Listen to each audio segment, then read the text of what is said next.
Hello दोस्तों, आप सभी को मेरे channel SM academy of mathematics में खुशामदीद। आज हम जिस टॉपिक पे बात करने वाले हैं वो मैथमेटिक्स का बहुत ही खास टॉपिक है। आप बैचलर्स ऑफ साइंस कर रहे हैं तो ये टॉपिक आपके लिए बहुत ही इम्पोर्टेंट है, क्योंकि आगे चल के जो आप सब्जेक्ट्स पढ़ने वाले हैं, जैसे कि आपके पास कैलकुलस होगा, नंबर थ्योरी, डिस्क्रीट मैथमेटिक्स और रियल एनालिसिस, और उसके बाद फंक्शनल एनालिसिस और बाकी सारे जो आपके सिलेबस के जो सब्जेक्ट्स हैं उसमें ये सेट्स जो है बहुत ही इम्पोर्टेंट टॉपिक है। और क्योंकि हमने छठी क्लास से लेकर आज तक सेट्स पढ़ते आ रहे हैं, तो हम सेट्स को थोड़ा सा ब्रीफली रिव्यू करेंगे कि सेट्स आखिर है क्या, और उसके बाद हम अपने जो सब्जेक्ट्स हैं उनका बाकायदगी से आगाज़ करेंगे। तो अगर आप हमारे चैनल पर नए हैं तो काइंडली सब्सक्राइब करें और अपने फ्रेंड्स के साथ शेयर करें, ताकि स्टडी में उनको भी और आपको भी आसानी रहे। तो आइए स्टार्ट करते हैं सेट्स के इंट्रोडक्शन से। A set is a collection of objects called elements or members. तो आपने एक डेफिनेशन पढ़ी होगी कि sets is well defined collection of distinct objects. तो वो भी डेफिनेशन सही है। अब उसमें जो आपके पास चीज़ें होती हैं कि set is collection of distinct objects called elements or members. Set basically एक कलेक्शन होता है जो कि वेल डिफाइंड ऑब्जेक्ट्स का कलेक्शन होता है। अब वेल डिफाइंड वर्ड जो है अपने आप में ही एक बड़ी मीनिंग रखता है। वेल डिफाइंड का मतलब ये है कि अगर हम रफली किसी एग्जाम्पल से समझें तो वो एग्जाम्पल ऐसे होगा कि फॉर एग्जाम्पल अगर मैं आपसे पूछूं कि 1 से लेकर 9 तक नेचुरल नंबर्स का सेट, या नेचुरल नंबर्स अगर मैं आपसे पूछूं कि 1 से लेकर 9 तक कौन से नेचुरल नंबर्स होंगे, तो आपका आंसर क्या होगा? यकीनन आपका आंसर यही होगा कि 1 2 3 4 5 6 7 8 और 9। यही सवाल अगर मैं किसी और से पूछूं, फॉर एग्जाम्पल कोई अमेरिका में बैठा बंदा है तो मैं उससे पूछूं, तो उसका आंसर क्या होगा? उसका भी आंसर यही होगा कि 1 2 3 4 5 6 7 8 9। हाँ, लैंग्वेज थोड़ा डिफरेंट होगी लेकिन मीनिंग वही होगी। और यही सवाल अगर मैं हिंदुस्तान में बैठे किसी बंदे से पूछूं तो उसका भी जवाब यही होगा। तो ये वेल डिफाइंडनेस की डेफिनेशन है कि अगर जिससे भी आप पूछें वो सेम ही आंसर आ जाए, सेम ही बात हो, उसमें डिफाइंड हो पूरी तरह से, सो उसको हम वेल डिफाइंड कहते हैं। लेकिन उसका अगर काउंटर एग्जांपल देख लें तो अगर मैं आपसे पूछता हूं कि आपके फेवरेट टीचर्स का सेट, तो आप क्या कहेंगे? फॉर एग्जाम्पल आप कहते हैं कि एक्स और वाई मेरे फेवरेट टीचर्स हैं क्योंकि आप उनके पास पढ़े हैं, लेकिन कोई और बंदा होगा जो दूसरे टीचर्स के पास पढ़ा होगा, तो वो कहेगा भाई ए और बी जो हैं अच्छे टीचर्स हैं।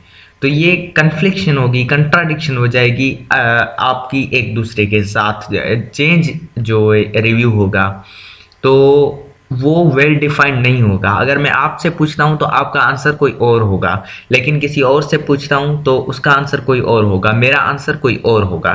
तो ये वेल डिफाइंडनेस की डेफिनेशन पे पूरा नहीं उतरेगा। तो वेल डिफाइंडनेस की डेफिनेशन उम्मीद है आपको समझ में आ गई होगी।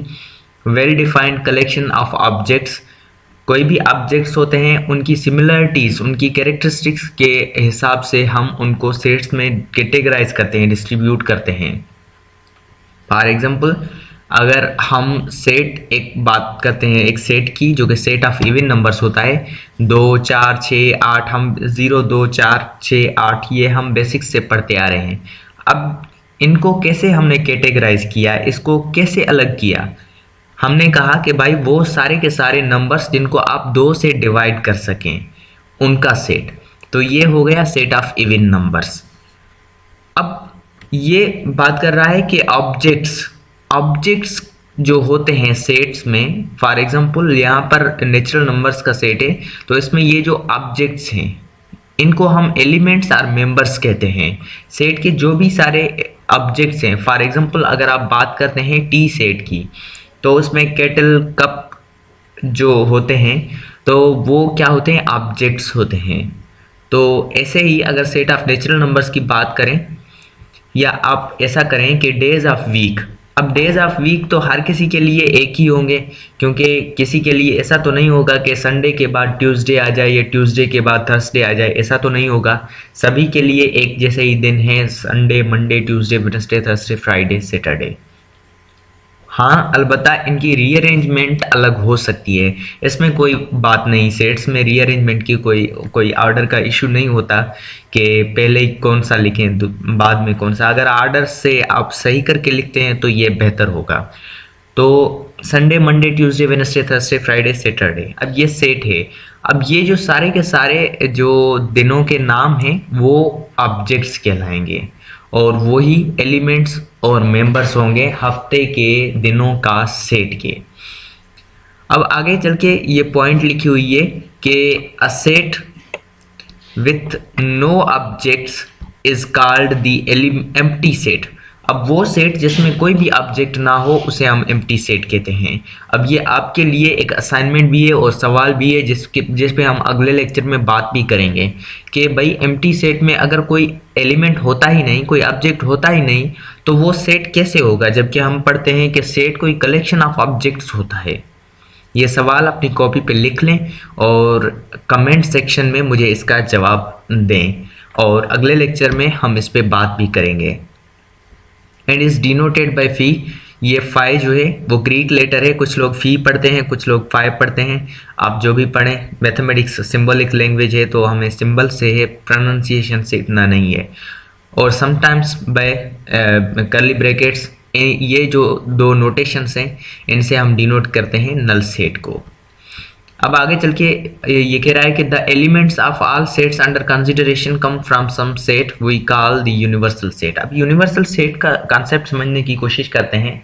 जैसे हमने पहले कहा कि 1 से लेकर 9 तक नेचुरल नंबर्स का सेट, हमने कोई एक पार्ट लिया है नेचुरल नंबर्स का। अब इनका अगर यूनिवर्सल सेट की बात करें कि 1 से लेकर 9 तक का यूनिवर्सल सेट कौन सा होगा, तो वो सेट ऑफ नेचुरल नंबर्स पूरे का पूरा जो सेट है जहाँ से हमने ये पार्ट लिया है वो पूरे का पूरा सेट यूनिवर्सल सेट होगा, क्योंकि हम कंसीडर कौन से सेट के एलिमेंट कर रहे हैं, नेचुरल नंबर्स के एलिमेंट कर रहे हैं। तो सेट्स अंडर कंसिडरेशन क्या हुआ, सेट अंडर कंसिडरेशन हुआ नेचुरल नंबर्स, तो नेचुरल नंबर हमारा यूनिवर्सल सेट हुआ। लेकिन अगर हम रेशनल नंबर्स ले रहे हैं, टोटल ओवरऑल रेशनल नंबर्स ले रहे हैं, तो रेशनल नंबर्स किसका पीस है, वो सेट ऑफ रियल नंबर्स का पीस है, तो उनका universal set set of real numbers होगा। अक्सर क्वेश्चंस में आपको यूनिवर्सल सेट दिया गया होता है, जैसे ऑपरेशन परफॉर्म करते हैं कॉम्प्लीमेंट, जो कि अगले लेक्चर्स में हम करने वाले हैं, तो उसमें आपको यूनिवर्सल सेट दिया गया होता है। उसके बाद आता है set of integers. Set of integers में थोड़ा सा हम कुछ एलिमेंट्स का इजाफा करते हैं सेट ऑफ नेचुरल नंबर्स में। अब आप गौर से देखें कि सेट ऑफ नेचुरल नंबर्स में आपके पास कौन से एलिमेंट है, 1, 2, 3 और उसके आगे सारे के सारे पॉजिटिव एलिमेंट्स। लेकिन अगर सेट ऑफ इंटीजर्स की बात करें तो सेट ऑफ इंटीजर्स में कौन से एलिमेंट हैं, 0, 1, 2, 3 और 0 से बैकवर्ड -1, -2। अब देखें ये 0 से लेकर 2 तक, -2 और आगे तक ये जो सारे लेफ्ट वाले एलिमेंट्स हैं वो नए हैं, वो सेट ऑफ नेचुरल नंबर्स में नहीं थे, इनका इजाफा हुआ है। तो अगर सेट ऑफ नेचुरल नंबर्स में 0 और माइनस वाले नंबर्स का इजाफा कर दें, माइनस ऑफ n यानी n के सामने माइनस लगा दें, यानी -1, -2, इन नंबर्स का इजाफा कर दें तो हमारा सेट ऑफ इंटीजर्स बन जाता है। लेकिन आपने एक और सेट बीच में पढ़ा होगा, set of whole numbers. Set of whole numbers में क्या होता है कि सेट ऑफ होल नंबर्स में हमारे पास सेट ऑफ नेचुरल नंबर्स होता है और 0 इंक्लूडेड होता है। अगर मैं आपको जो सॉफ्टवेयर और होता है हमारे पास पेंट होता है, मेरे पास कोई ग्राफिक पैड नहीं, लेकिन फिर भी अगर मेरा माउस सही काम कर पाता है तो मैं आपको थोड़ा सा इस पे रेंडमली आपको एक एक्स्ट्रा पॉइंट बता देता हूँ ताकि आपको ये बात आसानी से समझ में आ जाए। अभी तो हमने ऑपरेशंस नहीं पढ़े, लेकिन मैं रफली ये समझ रहा हूँ कि आपने थोड़े से पढ़े होंगे, क्योंकि ये छठी क्लास से लेकर हम सेट्स पढ़ते आ रहे हैं, तो ये आपको थोड़ा सा ओवरव्यू इसका लिया होगा। देखें हमारे पास सेट ऑफ नेचुरल नंबर से हम कोई भी सेट ऑफ नेचुरल नंबर्स ले रहे हैं और उसके बाद सेट ऑफ नेचुरल नंबर्स में हम यूनियन करवा रहे हैं एक एलिमेंट की, सिर्फ एक एलिमेंट। वो एक एलिमेंट कौन सा है? वो एलिमेंट है हमारा 0। अगर हम सेट ऑफ नेचुरल नंबर्स में यूनियन करवाते हैं 0 की, तो हमारे पास क्या बन जाता है? अल्टीमेटली आप कहेंगे कि अगर सेट ऑफ नेचुरल नंबर्स में हमारे पास नंबर्स आते हैं 1 2 3 4 5 और उसके साथ अगर 0 मिला दें तो हमारे पास एक सेट बन जाता है सेट ऑफ होल नंबर्स। अब ये सेट ऑफ होल नंबर्स का मतलब क्या है कि आपके पास जो सारे के सारे नंबर्स होते हैं 0 और उसके बाद 1 और उसके बाद आता है 2 और सारे के सारे जो आगे वाले एलिमेंट हैं डॉट डॉट डॉट, तो ये आपका सेट ऑफ होल नंबर्स बन जाता है। अब ये नेचुरल से जब हमने 0 यूनियन किया तो हमारा सेट ऑफ होल नंबर्स बन गया। और ऐसे ही हमारे पास एक और सेट हमने जिस पर डिस्कस कर रहे हैं, सेट ऑफ इंटीजर्स। अब सेट ऑफ इंटीजर्स को आप 2 या 3 पॉसिबल पार्ट्स में ब्रेक कर रहे हैं। अब पॉसिबल 3 पार्ट्स कौन से हैं? 3 पार्ट्स हैं। एक पार्ट में आपके आ जाते हैं नेगेटिव नंबर्स, यानी z नेगेटिव से डिनोट करें। z नेगेटिव में कौन से नंबर आ जाते हैं? आपके सारे के सारे माइनस वाले एलिमेंट्स, जो कि सारे के सारे माइनस वाले जो एलिमेंट्स हैं वो आ रहे हैं।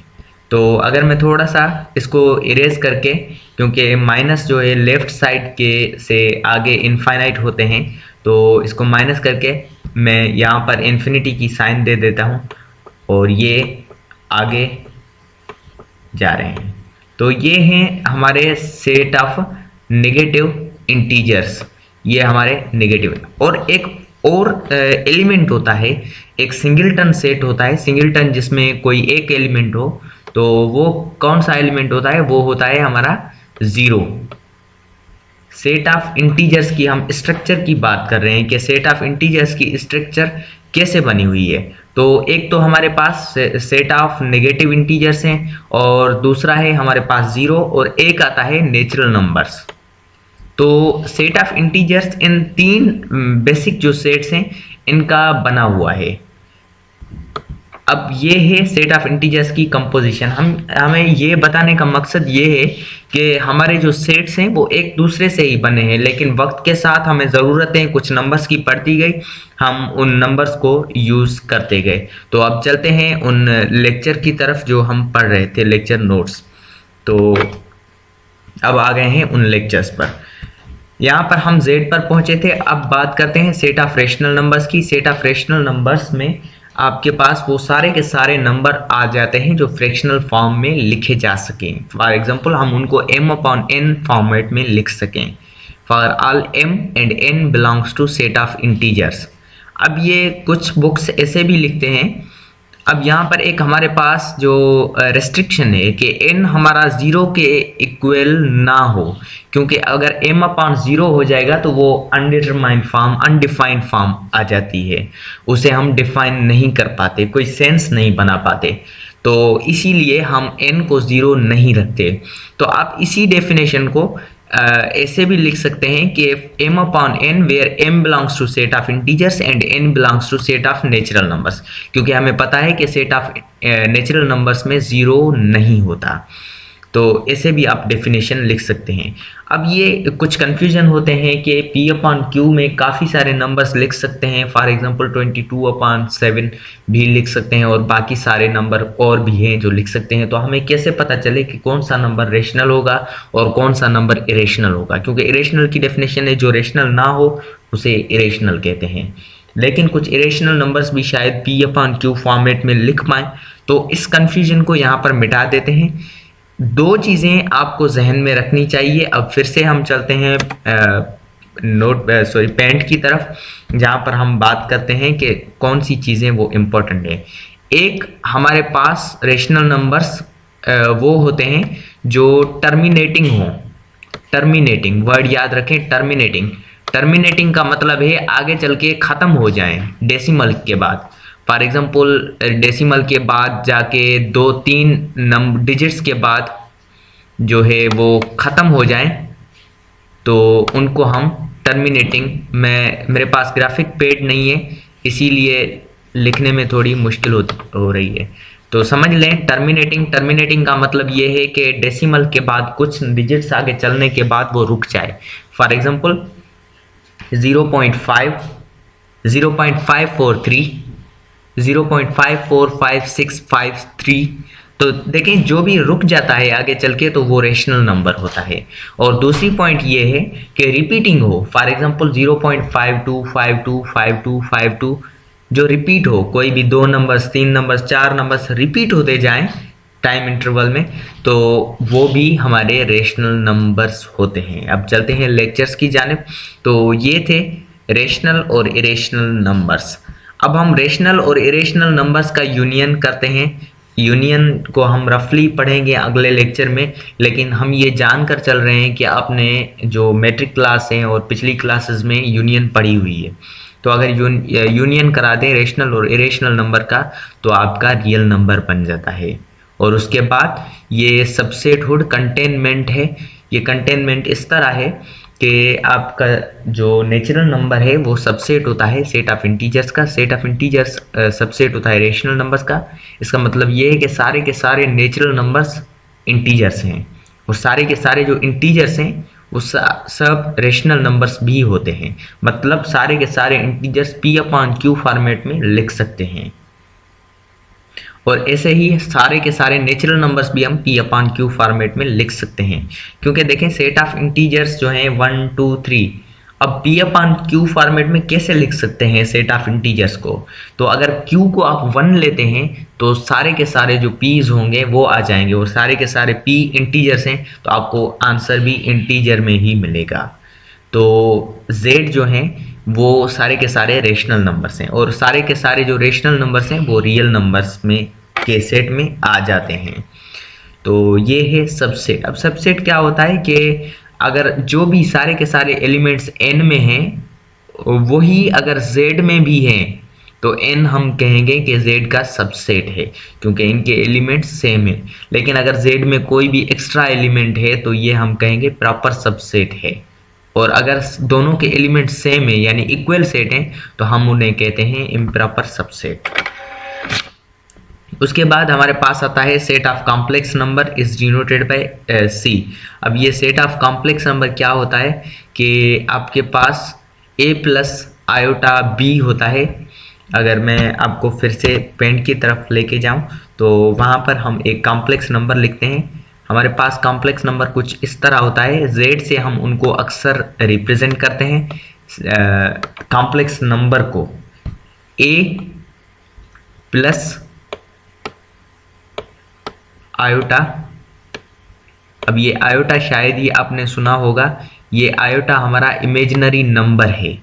A प्लस आयोटा B, यहाँ पर A और B जो हैं आपके रियल नंबर्स हैं, और ये जो आयोटा है वो आपका इमेजिनरी नंबर है जिसकी वैल्यू जो है वो है √-1।